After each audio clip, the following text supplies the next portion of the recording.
Hey everyone, welcome into the first episode of the Behind the Hoops Frenzy. Talking about high school basketball, obviously it kicked off a couple weeks ago with the boys and the girls followed last week. Andy, I know you've been out to some games so far this year. We kind of look at some of the returning teams from last year, high expectations, I think, for some schools. What teams have you seen so far that you've kind of liked? Northview is loaded, I think, again, with a lot of talent. Some of the same names that we've seen from the previous years, like still going through that program right now. Yeah. They've looked pretty good so far. Yes, exactly. One of them being one of the main players in that team that is looking very well. I got the chance to watch East Kentwood last night, and they blew out Loy Norix by over 20, so that was pretty impressive. And I look at their schedule kind of going forward in the future. They have a lot of good games coming up against better teams, too, and I know Northview's schedule is like kind of similarly stacked like that. Yeah. Love that some of those teams are doing that, where they're playing some of the teams from the east side. It's a really good challenge for their teams. So I like that, what I've seen so far. I bring up my alma mater because they're 4-0 right now, but Kennewick Hills, they played against Covenant Christian last night. Football season. Yeah, and they started 4-0, and they beat Covenant last night? They beat them handily, too. That's an impressive victory. So. Covenant's always a really good team. Yeah, no, me and Jack were kind of talking about that last night. Like, that probably wouldn't have went that way in the past. You would have expected Covenant to win. So, they've looked really good so far, and everything I've seen.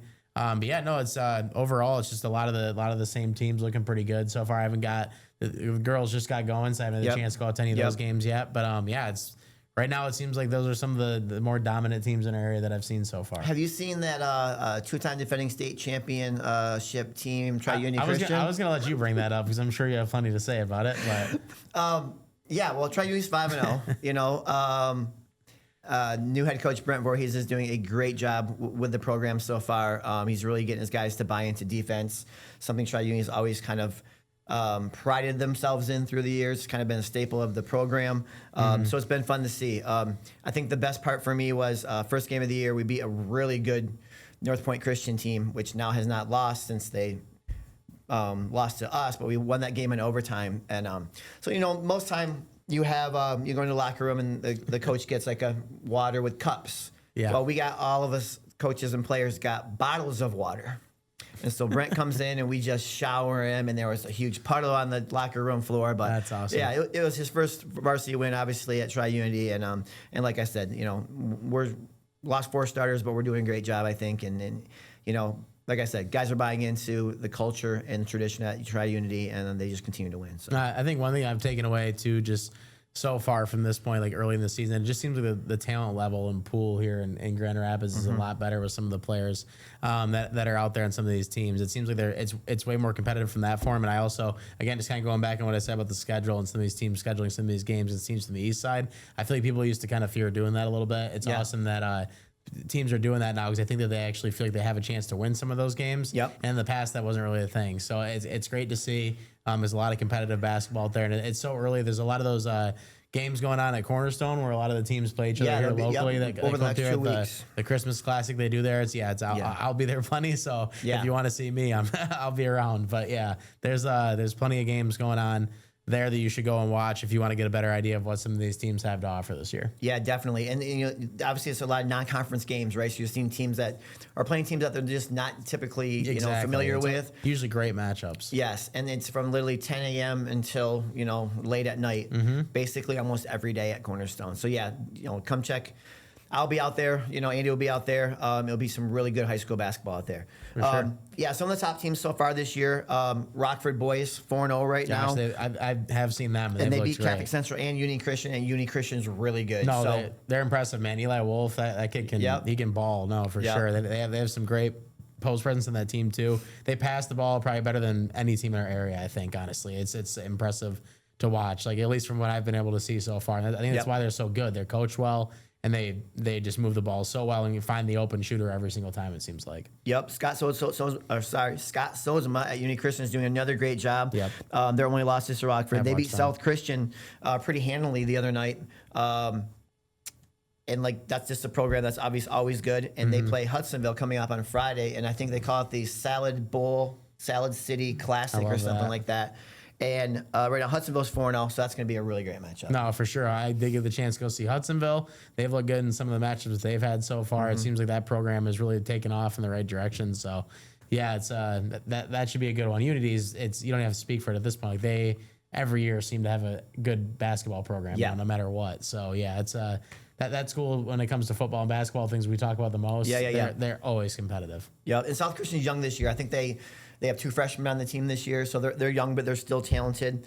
Grandpa's Christian has lost a couple tough ones. Eric Taylor's son's on that team, and then Carl Thompson is obviously one of the best players in the area. Gosh, he's good. I did get the chance to go see him play one time, and it stands out right away because, like for us, we're going in and out of these gyms so fast because we're shooting them. I usually have like 2 to 3 games assigned to me every single shift. I come in there and right away that's the best player on the floor. He was just pulling up, hitting from wherever. And it's not like he was taking shots that were like unwarranted. Like they were all pretty good shots in the game that I was at. So they did fall short that night. But it's overall I expect them to be a team that competes and probably get better as the season moves along when you have one player like that. Basketball is a five player on the floor sport. You have one that good, you usually can make it a decent ways. Yeah. A couple of our good schools from the OK Red. Grand Haven's having good seasons so far, and Granville's undefeated right now. For sure. They have Carter Wade. He's a junior. His brother is one of the assistant coaches there. He's getting some D1 and D2 looks right now. Anthony Richardson's another good player on that Granville team. So the Colts quarterback, Anthony Richardson? No, but that is his name. Because I coached Anthony Richardson's sister, Grace Richardson. But every time I would see him, too, like, oh, you're Anthony Richardson. Hey, your brother get picked up by the Colts. Yeah. Yeah. So what did you think about Phillip Rivers' touchdown pass? That's crazy, man. Right? Not to switch gears real quick. Yeah, no, it's nuts, man. 44 years old. I really wanted them to win that game, too. Maybe if you're at 44, you can still play high school basketball if you sign up for it. And you know what the funny thing was? His family of 10 kids, they got 5 more years of health insurance. That's wild. Because of him playing in that one game. That's awesome. All right, sorry. Back to hoops. Back to hoops. I just thought we got to talk about that on the sports podcast. That's crazy. I wanted to. It was so funny. Catholic Central hasn't won a game. Did they win last night? Maybe they did. But they've had some really good competition right now. I know they lost their top player to a torn ACL at the start of the year. Catholic Central always schedules teams that are tough to play too. Yeah. So. Mona Shores, TJ Meerman. His first year at Mona Shores. It's exciting. He took a break. He obviously helped Catholic Central reach great heights. Yeah. And he took a year off, and now he's back at Mona Shores. Yeah, no, and Chris Pearl, who is doing stuff with CC, has done a good job since he's been there too. So they went to the state semis. Exactly, they left him in good hands. So I think that'll continue to go in the right direction. But yeah, TJ, he's a great coach no matter where he's at. In the conversations I've had with him, he's a very knowledgeable basketball guy, as most people around this area know. And I expect Mona Shores to be a team that I like. I almost want to say right now already that I like that fit for him. I think that it's exciting to see him compete at that level of basketball now. So I'm excited to see what he can do. Yeah, speaking of Mona Shores, not to bring up another Tri-Unity thing, but so former NBA player and Tri-Unity grad Chris Kamen is actually TJ Meerman's assistant coach this year. That's awesome that he was able to get him to do that. Wow, that's crazy. Yep, so this is his first year kind of coaching anything. Yeah, and really, with Kamen, it was like you always just heard about him like appearing at the Gus Mack or whatever it might be. So that's cool that he's able to be on a coaching staff with TJ Meerman. Like, what a tandem of just West Michigan basketball talent. 100%. Right, that's awesome. Yeah, Kamen's a fixture at Gus Macker's even now. Yeah, for sure. Exactly. Yep. Hey, let's switch to the girls real quick. Obviously, the girls just got started last week. Yeah. A really big game from last night was Muskegon beat Rockford.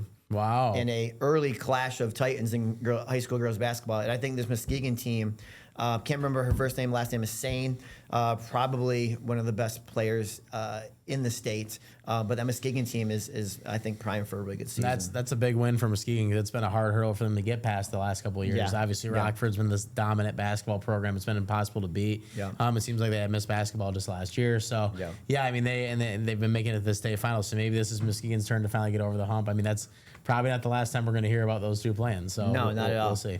Yeah, I think in the red, Rockford obviously is favored, but Grand Havens are looking real good. They have a lot of size this year, a lot of really good guard play at Grand Haven. Did you see any girls last week? No, I have not. I haven't been out. Last night I was going to actually have Catholic Central, but Jack went over and got it instead just because time and to get places. But Well, we're going to come back in the new year. We'll obviously have a podcast every week. We'll talk more about the girls, obviously, in our next episode.